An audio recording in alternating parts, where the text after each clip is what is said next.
Little man, you're crying, I know why you're blue. Someone stole your kitty car away. But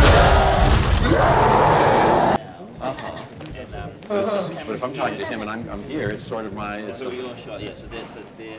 You know, so you can kind of, I think, come into here. Okay, 50-50, and is that it, or not?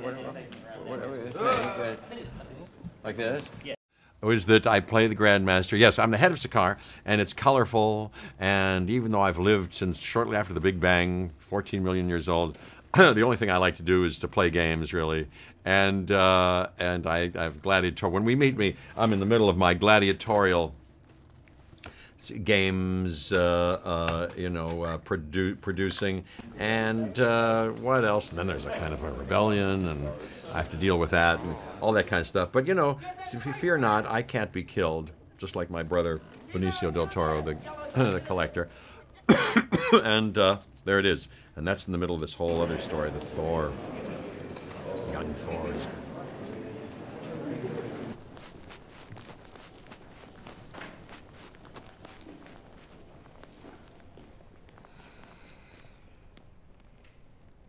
Like when you come along here, not high, but sort of like low, Yeah. and then you can just go cool. Damn, okay, cool. 2, 1, go! Go!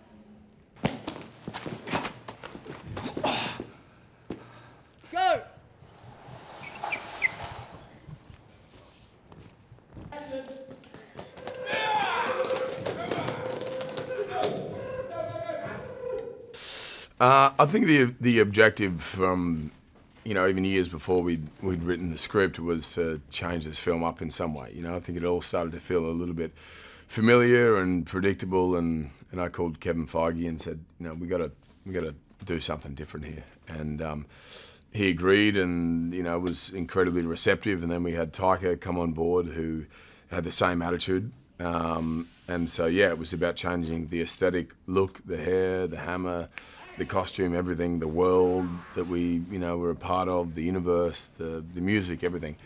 And so it felt like kind of a clean slate, and starting again and playing a new character in a way, which was hugely freeing and invigorating.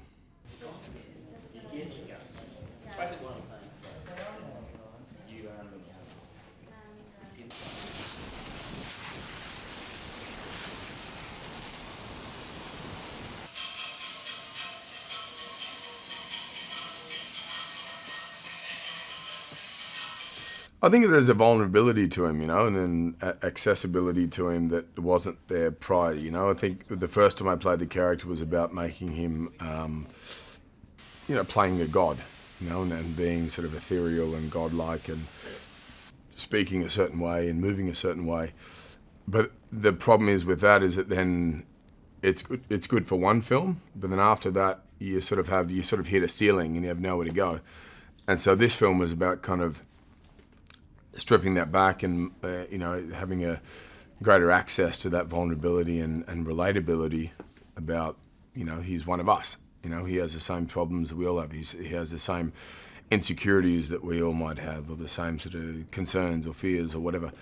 And then so we sort of did away with any exterior sort of confidence, and he was almost on the back foot a lot of the time, which is a lot more fun to play. There's a self-deprecating sort of attitude and sense of humor that comes into play.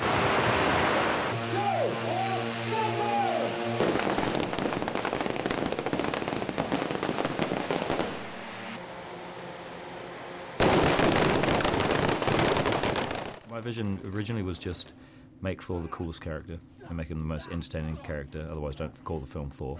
And we wanted, and Chris had already said this to everyone as well, he's like, I want to do something where I'm not doing the same thing, I'm not treading water again and again, I want to change the character up and make him more fun and just have an adventure. And so, and Marvel are very responsive to when people want to do that stuff. So I went in and my vision was just that, make it fun and colourful, and look, that poster, it's like, it's got to be like that. It's got to be like the comic books that I grew up with, where it was like splash pages and Kirby art, and it's fun and like vibrant, and you know,